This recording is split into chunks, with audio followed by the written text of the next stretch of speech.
Oppo A64G ওপ্পোর নতুন একটা দেশের মার্কেটে অফিসিয়াল মিড বাজেট সেগমেন্টের ফোনটার ব্যাক প্যানেল দেখতে তো এক কথায় অসাধারণ। 16 GB পর্যন্ত র্যাম পাচ্ছেন, এইসব তো ঠিকঠাক আছে। তবে এই ফোনটার ডিসপ্লে পারফরমেন্স কেমন, গেমিং পারফরমেন্স কেমন হবে, ক্যামেরা কোয়ালিটি কেমন, এইসব বিষয় নিয়ে আজকের ভিডিওতে ওভারঅল ডিটেলস কথা বলবো।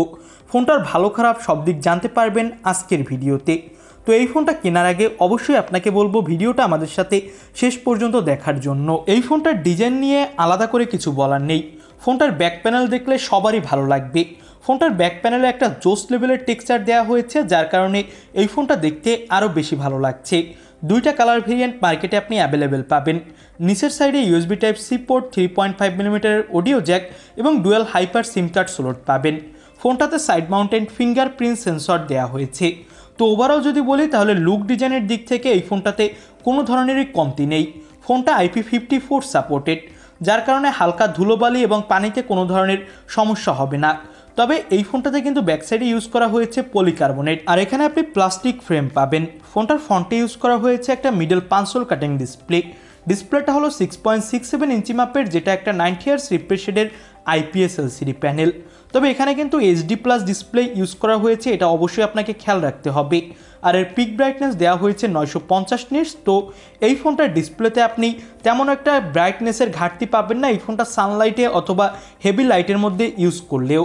এবং এখানে 90Hz রিফ্রেশ রেট থাকার ফলে এখানে ডিসপ্লেতে ভালোই স্মুথ পারফরমেন্স পাওয়া যাবে। এবং এর চিন বেজেলস অন অ্যাভারেজ বাজেট সেগমেন্টের ফোনের মতো 85.2%। এবং এই ফোনটাতে আমার কাছে মনে হয়েছে ফুল HD+ ডিসপ্লে দিলে আরও অবশ্যই বেশি ভালো হতো, কারণ এই বাজেটের Redmi Note 13 4Gতে কিন্তু ব্যবহার করা হয়েছে অ্যামোলেড প্যানেল, যেটা 120Hz রিফ্রেশ রেটের। এবার আমরা ফোনটার পারফরমেন্স সেক্টর নিয়ে কথা বলি। এই ফোনটাতে পাওয়ারের জন্য ইউজ করা হয়েছে Qualcomm Snapdragon 680 4G চিপসেট, যেটা 6nm আর্টিটিকের উপর বিল্ড করে তৈরি, up to clock speed 1.9 GHz। চিপসেটটা বেশ পুরনো একটা চিপসেট, এটা অবশ্যই আপনার মাথায় রাখতে হবে। গেমিং আপনি এখানে করতে পারবেন, তবে একদম হাই গ্রাফিক্সে super duper smooth game play কিন্তু করা যাবে না, মোটামুটি ল্যাগ ইস্যু আপনাকে ফেস করতে হবে। এবং এই ফোনটাতে আপনি out of the box Android 14 পাবেন এবং পেয়ে যাবেন ColorOS 14। ফোনটাতে LPDDR4X র্যাম এবং UFS 2.2 স্টোরেজ পাবেন। এবং এই ফোনটার 8GB ভেরিয়েন্টের সাথে আপনি আরও 8GB পর্যন্ত ভার্চুয়াল র্যাম অ্যাড করতে পারবেন, যেটা কিন্তু খুব ভালোভাবেই হাইলাইট করছে ওপ্পো। এবং তারা এই র্যাম বাড়ানোর বিষয়টাকেই আমার মনে হয় সব থেকে বেশি হাইলাইট করছে যারা কিনবে তাদের মাঝে। এবার আমরা কথা বলতে যাচ্ছি এই ফোনটার ক্যামেরা কোয়ালিটি নিয়ে।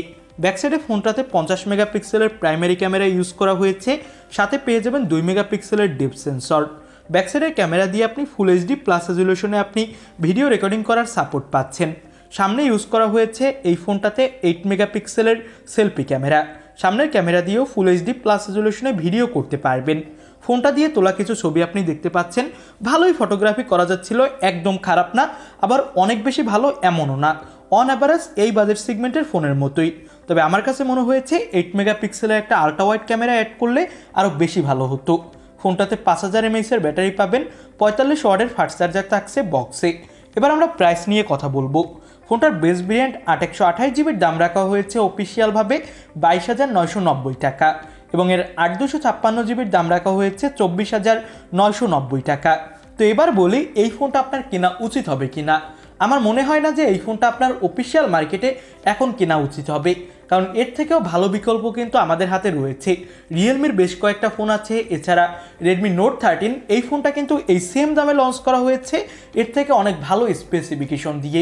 120Hz রিফ্রেশ রেটের অ্যামোলেড প্যানেল, ক্যামেরা কোয়ালিটি ভালো, পারফরমেন্স সেক্টরও এর থেকে কিছুটা ভালো। আর যে ভার্চুয়াল র্যামের কথা তারা বলছে, এটা কিন্তু আপনি অহরহ লোয়ার বাজেট সেগমেন্টের ফোনেই এখন অ্যাভেলেবেল দেখতে পাবেন। তো আপনাদের কাছে এই ফোনটা কেমন কি লাগলো সেটা অবশ্যই আমাদের কমেন্ট বক্সে জানাবেন। আমার কাছে মনে হয়েছে জাস্ট ডিজাইনটাই এই ফোনটার অনেক বেশি ভালো। তো এই তো ছিল আজকের ভিডিও ভালো লাগলে লাইক করে দিবেন। আজকের মতো এখানেই শেষ করছি। আল্লাহ হাফেজ।